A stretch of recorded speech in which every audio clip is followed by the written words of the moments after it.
And welcome to another MCO update on Bitcoin. Yeah, the market is rather quiet at the moment across the sector. We have seen some volatility over recent weeks, but now, obviously on the weekend, we don't see too much action. The market has formed that one more low we were watching for yesterday. I mentioned to you that we were likely going to see here a little bit further downside into the support area. You might remember that in the last video update, I shared with you the concept that here maybe a triangle could be unfolding with a little bit of sideways action before we go down lower.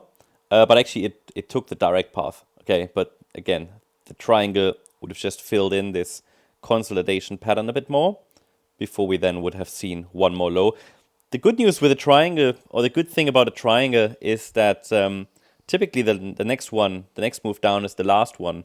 But because we haven't seen a triangle complete nicely, that we don't really have that information, right? That's a bit of a problem. Now, in the very short term, it's possible that here's some kind of a diagonal pattern is actually unfolding to the downside. A quick reminder, we are tracking here a wave 4 correction, right? I mean, if you watched previous videos, then you know that.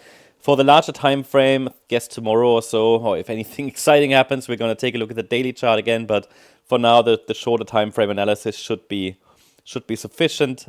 If you are interested, though, in the bigger picture, check out my last Bitcoin video on the MCO Global channel. It's still very much up to date. You'll find a link in the description. But over here, in this correction, the idea is, and that's one scenario, that we get maybe one more high, and we have not broken the signal line, so that's remained unchanged, $95,280. Highlighted to you, as long as we're holding that signal line, the idea is still that we could get one more high. I have to say, though, this is getting very, very protracted. But either way, the local trend is still down. I was not able to confirm yet that we've bottomed here at any point. So still tracking lower prices, but now obviously we're approaching a key level at 95,280. It seems like the market might want to test it. And at this point, it would take minimally a break above that last high at $96,200 to suggest a low of sorts has formed in this fourth wave. You can see as well that in this correction, which I'm labeling A, B, C, the C wave seems full. Again, we might see a few more downside squiggles, but overall it seems full. But without a break above the last swing high, there is absolutely no signal the low is in. It also needs to be a decisive break, of course.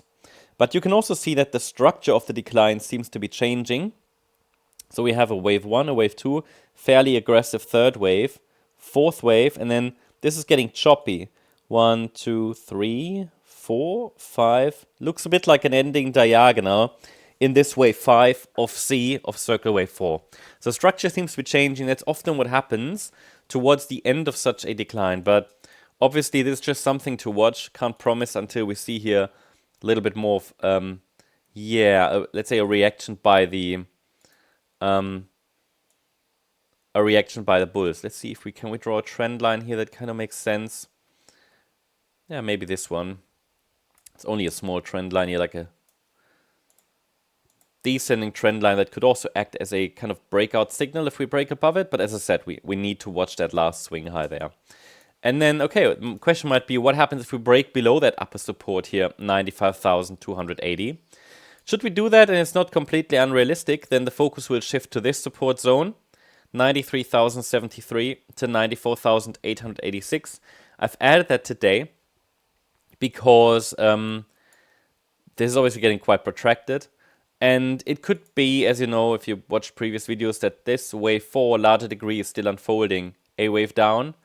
All of this could have been an overshooting B wave, and we're coming down in a wave C to then, move higher from there. This would just be based on Fibonacci extensions, length of the wave A, comparing it with the length of the C wave. And then we get these 4 levels to watch. This would basically be the next best bullish signal if the market breaks below upper micro support.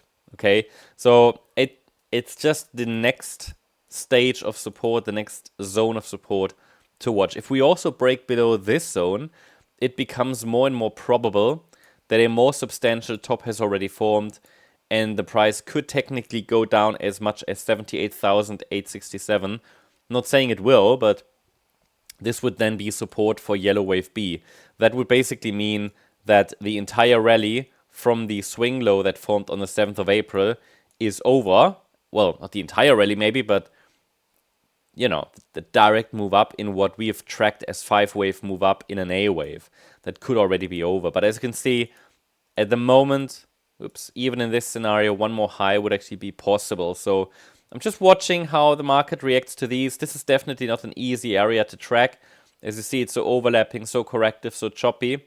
And the upside momentum is kind of fading at the moment. But hey, it's weekend, so market is naturally slow.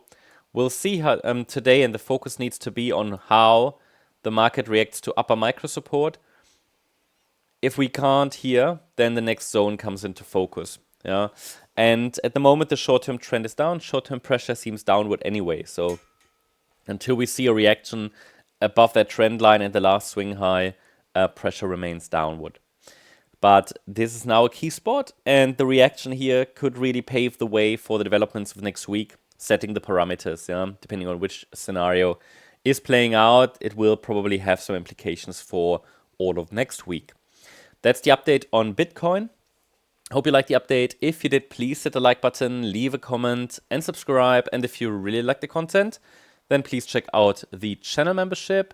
If you are a member, you can go to our channel page, watch the video here that explains the member benefits. Also, you get access to member-only videos. Today we covered NEAR protocol with VTHO yesterday, Jasmy, Polygon, Brad, and so on.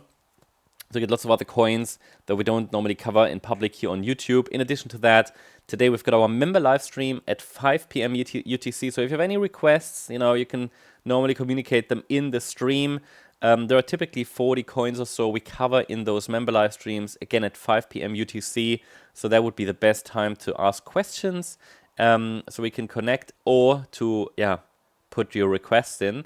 And if you're a gold member, you even get access to our Discord server with a lot of additional benefits. Thank you very much.